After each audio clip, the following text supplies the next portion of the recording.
च द्वितीयं ब्रह्मचारिणी तृतीयं चन्द्रघण्टेति कूष्माण्डेति चतुर्थकम् पञ्चमं स्कन्दमातेति षष्ठं कात्यायनीति च सप्तमं कालरात्रीति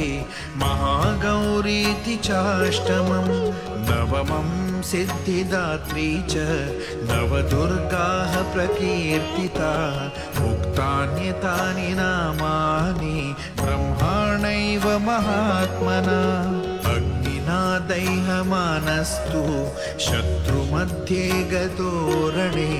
विषमे दुर्गमे चैव भयार्ताः शरणं गतः न तेषा जायते किञ्चिदशुभं रणसङ्कटे नापदं तस्य पश्यामि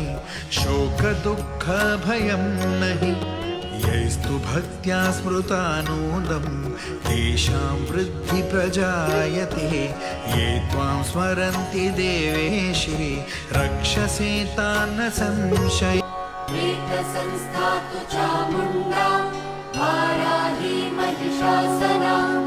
ऐन्द्री गजसमारूढा वैष्णवी गरुडासना माहेश्वरी वृषारूढा